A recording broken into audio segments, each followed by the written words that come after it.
Hi, this is Remembering the Past, the show where we talk about people who've died recently who've had a profound effect on our history, our society, or our culture. We're going to start out tonight with Charles Keating, who died recently at the age of 90. Charles Keating was the leading figure in the saving and loan scandals of the late 1980s and early 1990s that included the Keating Five, five senators, four Democrats and a Republican. Republican happened to be John McCain, and one of the Democrats was John Glenn, who were involved in some shading dealings with the savings and loan scandal. They were all ultimately absolved of blame. Since Charles Keating is from Cincinnati, here is a Cincinnati report on Charles Keating and his involvement in the Lincoln savings and loan scandal. Charles H. Keating, the Cincinnati native whose name is synonymous with the savings and loan scandal of the 1980s, has died. Keating was a banker and lawyer who built a financial and real estate empire. In 1989, federal regulators seized control of Lincoln, alleging that Keating looted the company at taxpayer expense and cheated investors. The Keating Five senators, including John McCain, were accused of improperly intervening with regulators on Keating's behalf. Keating served 50 months in prison for fraud. Pretty much forgotten today, even though it was big news at the time, especially McCain's involvement. We're going to move on now to Lorenzo Semple Jr., who died recently at the age of 91. Lorenzo Semple Jr. was one of the great screenwriters of our era. He wrote the screenplay for 3 Days of the Condor, Papillon, and the Parallax View. Those are three really good movies, but hey, when we're talking Lorenzo Semple Jr., we're talking the 1966 TV series Batman. Nothing like Batman had ever been on television before, and even Lorenzo Semple Jr. admits it was the pinnacle of his career. If you were to look back on your career, what are you most proud of? It's being very professional. Being professional, I still consider Batman the best thing I ever wrote. It's the most influential to me. In fact, the only influential thing, really. Other ones were good movies that people like, and people tried to... Condor's been stolen or tried to be stolen 100 times. So that's good. But I say it is a one-trick pony. It's the same joke over and over. I don't think there's been that kind of sustained comedy show that passes off. It was unique, actually. Passes off as a dramatic series, but actually is comedy. And of a comedy of as I say, a very high level. Verbal comedy, actually. You know, it's dialogue comedy. In the situational comedy, Batman never broke the law. It was important. Only one person was ever killed in all of Batman. Only one person ever injured, even. And that was, again, Jill St. John, in the first episode, fell into a nuclear reactor. She was pushed into a nuclear reactor. And that was the end of Jill. And she was vaporized. But after that, decided, don't kill anybody. I mean, there's no gunplay in it at all, anywhere, ever. When they're rushing to catch somebody, and there's a no parking zone, and Robin would say, stop here. And Batman would say, no, we must never break the law, Robin. And wouldn't park there because there was a no parking sign. And I gave that as an example of the kind of things that Batman did, that he was incredibly square, totally square. I mean, that really is the essence of it, and not to try to make him witty. In fact, to knit his brows and come up with a ridiculous solution to a riddle. That was the better. I don't say the dumber seemed the better, but the more somber and straight and profoundly silly, but not a jokester. So in considering Batman, he reflected back on his career as a, quote, comedy writer. The lines, to me, had a very delicate balance of deadpan without being too silly. I mean, they were deadly serious inside their context. And other people would start writing jokes in, which the humor was from the exchange, not a one-liner joke. And actually, when I was working on The Golden Fleecing play with Abe Burrows up in Provincetown, he once said to me, he said, Lorenzo, you're never going to be a successful comedy writer. It was interesting. He said, the reason, he said, you write smilers. They're death. And there's nobody more experienced than him. He said, you've got to have a punchline, that the joke must be constructed. You can't, in other words, you write a lot of stuff that's amusing and people smile all the time. But that's not how comedy works. That might be true, because I never have written a comedy with big jokes where people are meant to roll on the floor. And finally, as we try and give some of his advice to other writers. Be likable. I don't mean, certainly not lick boots, because actually they like to be insulted a bit if you do it wittily enough. Because I mean, another line I always used to use when I was selling pitches to movies, I'd say, this movie probably will fail. Most movies do. But if it succeeds, what an upside.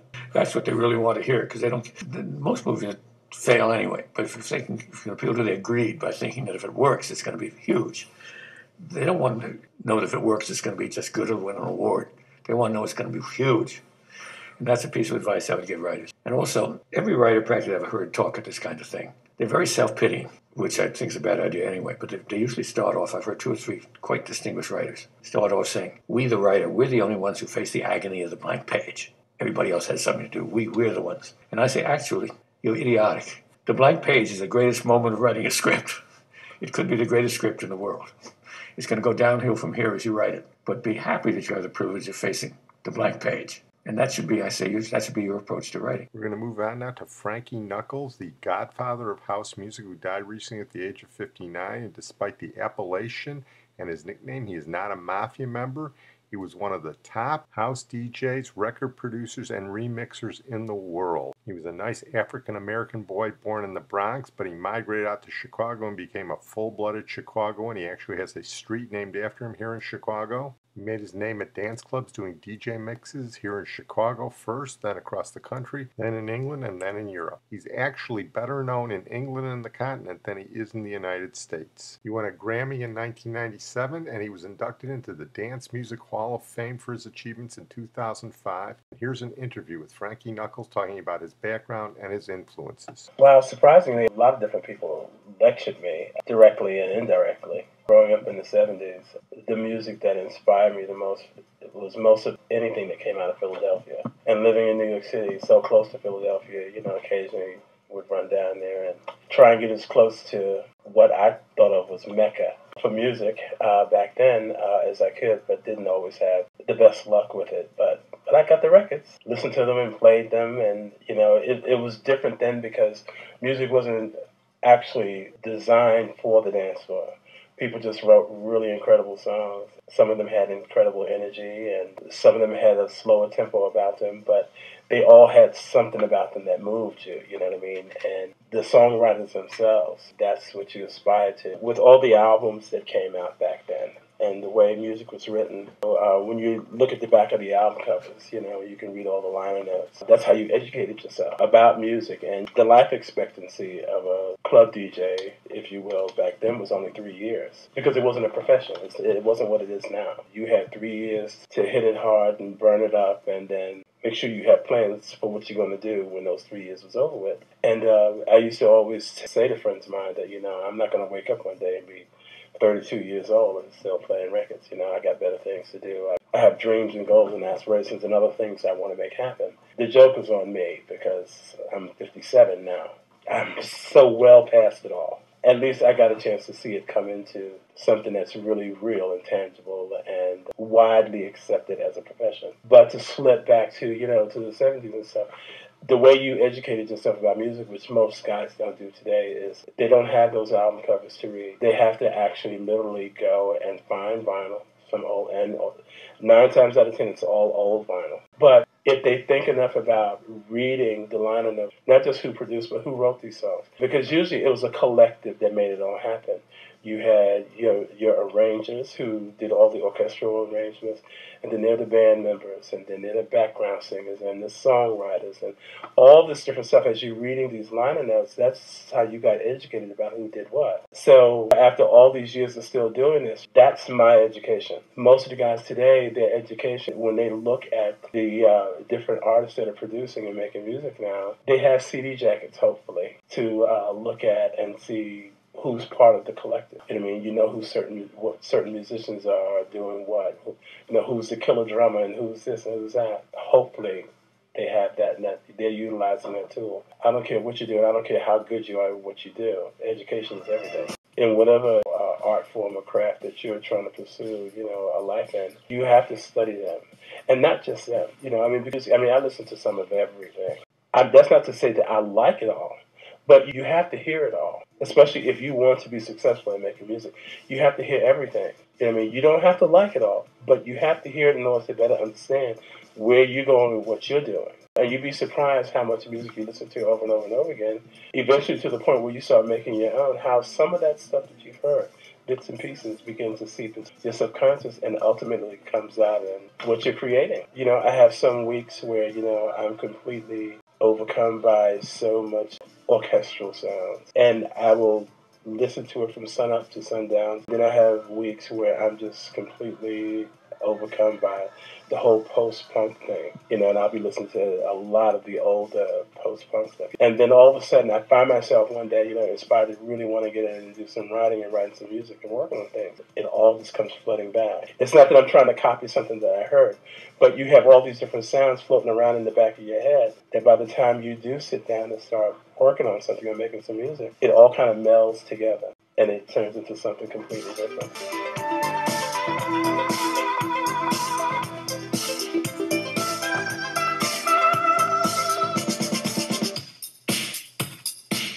Going to close tonight with Hobie Alter, who died recently at the age of 80. And Hobie Alter was a surfing guy, but in reality what he was a great innovator like Frankie Knuckles, and he was also a great inventor and marketer. His inventions were crucial to the development of 3 post-war American pastimes: surfing, sidewalk surfing, and sailing. Here's a report on Hobie Alter. Surfing originated in the Hawaiian Islands centuries ago. The sport was introduced to California in 1907 and took off in more or less its present form in the 1950s. That's when Hobie Alter, an 18-year-old from Southern California, started making a name for himself in the world of surfing. He competed in some of the first surf contests, built his first surfboard in the summer of 1950, and by 1954, Hobie had started a small shop in Dana Point. The boards then were made from balsa wood. The planks were glued together, originally with bark lamps. The building of a surfboard was more of a work of art than a manufacturing process. Each one was built to the customer's individual needs. A lot of hours went into hand building these boards. In 1954, they sold for $65. Fiberglass, a new development at the time, was used to finish the boards. The ultimate proving ground for surfboard performance was, and is, Hawaii. Then as now, surfers from around the world come to ride the great waves in the islands.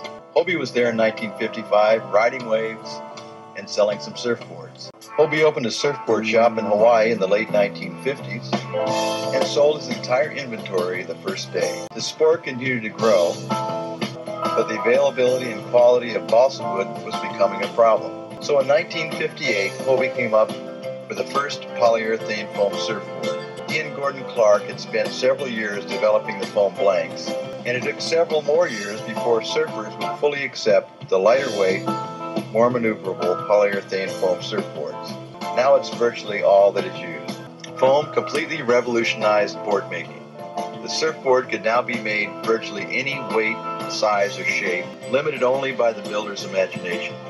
The production of Hobie surfboards still continues less than a mile from where it started over 30 years ago. In this computer age, the boards are still 100% handcrafted. In 1963, Hobie formed a skateboard team and introduced thousands to the sport of sidewalk surfing. It was the first mass-produced skateboard, with clay wheels replacing steel for better traction and flexible trucks for more maneuverability. The timing, balance, and movements of skateboarding greatly parallel surfing. The sport of surfing had changed forever.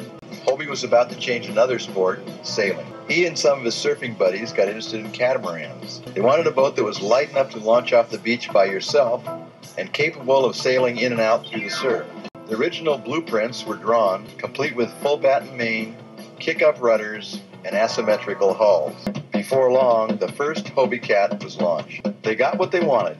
One person could drag it up and down the beach by himself and sail it in and out through the surf. The Hobie 14 was lightweight, fast, and maneuverable. But the bottom line, like everything Hobie had built, it was fun. Like his first shaping machine, the design was brilliantly simple. It was easily disassembled and assembled. The price in 1968 was less than $1,000. Since it was so light, it was easily trailerable, or you could throw it on the roof of your car. By the early 1970s, the highways were littered with cars carrying families and Hobie Cats to various oceans, lakes, rivers, and ponds throughout the country.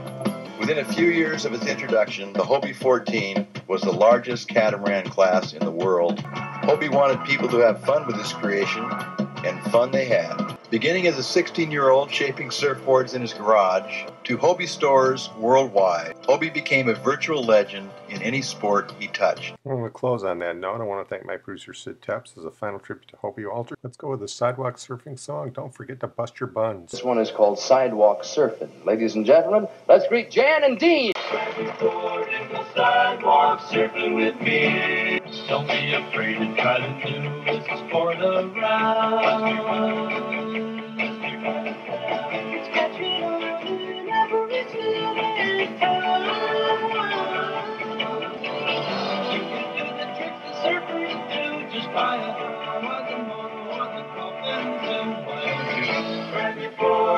sidewalk surfing with me.